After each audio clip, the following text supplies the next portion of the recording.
Oh, seldom here. Hey, out in the fur shed, and I don't very often talk.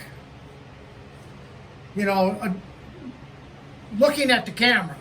You know, I'm usually videoing what I'm doing out on the trap line, but I've been putting up beaver and otter while I'm waiting for ice. And and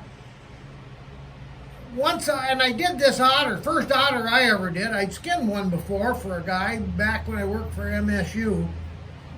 But first one I ever skinned for myself and then fleshed it. Well, this led me to think about making this video. Some years ago, well, I'm going to say back well over 2 decades ago, my fleshing knife I bought was a Necker. And when you got a Necker back in those days, it seemed like you couldn't tell the sharp side from the dull side. And I don't believe I ever learned how to sharpen it correctly. And the reason why I make that statement is I didn't think I knew how, I pretty much guaranteed that I didn't know how to sharpen that knife when I bought a post. I bought a post about 5-6 years ago, something like that. I wanted a thinner blade. I wanted a thinner blade so I could do, of the dull side, so I could do coyotes a little easier than that doggone Necker. And I'd heard about the post, so I bought one. And this is it. Now, I gotta say, it doesn't look like this post, but it is. Because of the arthritis in my hands, fingers, and no wrist, I put pipe insulation on the handles and put I don't know what they even call it, but I put duct tape here to keep my hand from slipping. Because you just, when you have broken wrists, you lose muscle mass. And that has to do everything to do with grip. And I'll tell you, when I got this knife, this post, the sharpness of that sharp edge scared the hell out of me. I'm serious. So what I did is I put a lot of coats of that, what is it, plastic sprays, plastic dip, with a spray can on the sharp edge.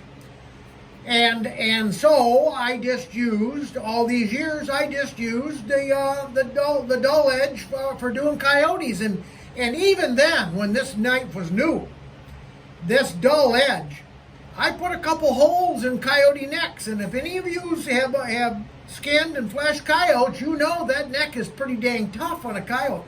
Yeah, the dull edge, I got a couple holes before I learned, how to use this knife. And I bought it for that. I bought it for the thinness of the blade. And so I have a finer edge, and it worked wonderful. It does. It works wonderful on coyotes. Made a huge difference over the Necker. So anyway, okay, fine and dandy. Well, I'm going back, 10 years ago. 2012 was the last year that I messed with the beaver, and I used that Necker. I just seemed like I had a hang of a time with it. Well, I gotta tell you.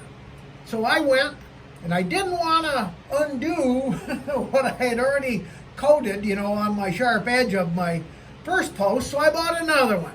And I bought both of them, or I think I bought the first one, I'm pretty sure I did, and bought this one from Coon Creek. Well, it's just like the other one. It's so friggin' sharp that it's spooky, Well, let me tell you something. I fleshed that friggin' otter so fast and so easily, and no holes from my fleshing, that it was just unbelievable. People were warning me, oh boy, seldom, You know, if you need any help with the tail, just give me a call. Help with the tail took about 4 minutes. Took about 4 minutes. and I'll tell you, while I was using this knife on that otter, I was thinking, what does this remind me of? And I tell you, it reminded me when fleshing the otter, you know, it's all about the pressure, the angle, your stroke, as you all know that have fleshed. This reminded me of two things. One was, I was thinking, well, if I make a video, how can I describe it? One way is, if you had a turkey wing feather, you were using that. That's how I had to change my, and actually it was good for me because I don't have the strength anymore. So it was great. I mean, but it's so sharp. And I'm sure I couldn't have done that, you know, if it was dull, or I had a duller a knife less sharp. Let's say a knife less sharp. When I got to that tail, it was 3 inches on the left, 3 inches on the right, down the center, and went right on down. I'm serious. I don't think it took 4 minutes to do that tail. 5 at the outside. I was shocked. So, along with the turkey feather, I would say it kind of is like, it was kind of like if you have a stick of warm butter, not room temperature, warmer, softer, and a table knife. If you took that table knife and just shoved it through, that is what that post knife felt like doing that otter. I'm not lying.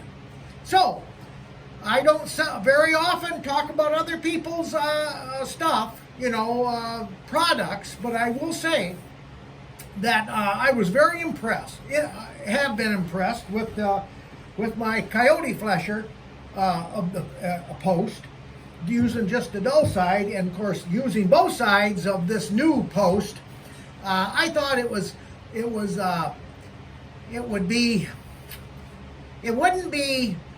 I'd be remiss. So some of my viewers of my videos that are just getting into it, getting started, people that are looking for a different fleshing knife, to address this, because I'm really happy. I'm not kidding you. Sharp is sharp, though. You know, I thought I knew what sharp was. No, I didn't know what sharp was. And I see that Ron Post has a video on how to sharpen, touch up his fleshing knife. And I don't know. This is I broke my handles off, but maybe you'll recognize this tool. It's got two little handles that fold and over this diamond stone, and but they broke off, so I just glued it onto a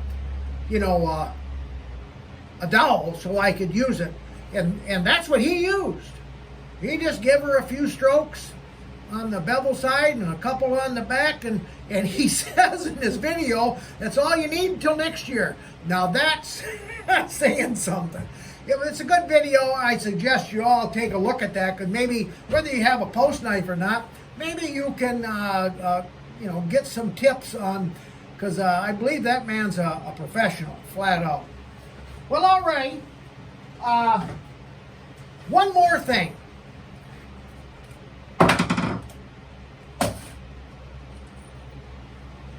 Back then, years ago, when I was doing beaver, everybody was using like number 8 common, nails.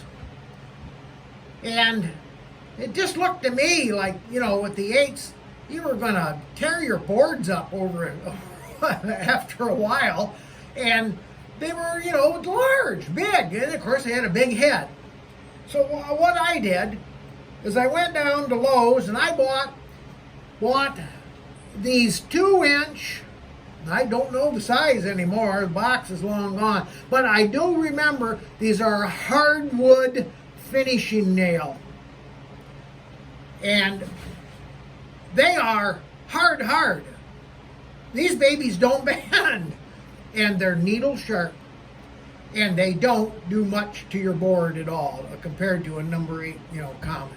So I just wanted to show you that. That's what I used, all these years, and I've saved them. I just use my little tack hammer. So I guess that's it. That's all I had to say was show you the knife, the post knives, and my nails. So until I make another video, I appreciate y'all subscribing to my channel. I never ask anybody to subscribe, and I never ask anybody to like. My channel is just there because I enjoy making a video for the folks that would want to view it. That's all it is to it. That's why I never ask you. So later, everybody. Hopefully I get some ice this week that'll let me get out after the beaver again and get to my snares, my spikes, my beaver spikes and stuff. Because I would much rather use them than the 330s. So anyway, later everybody.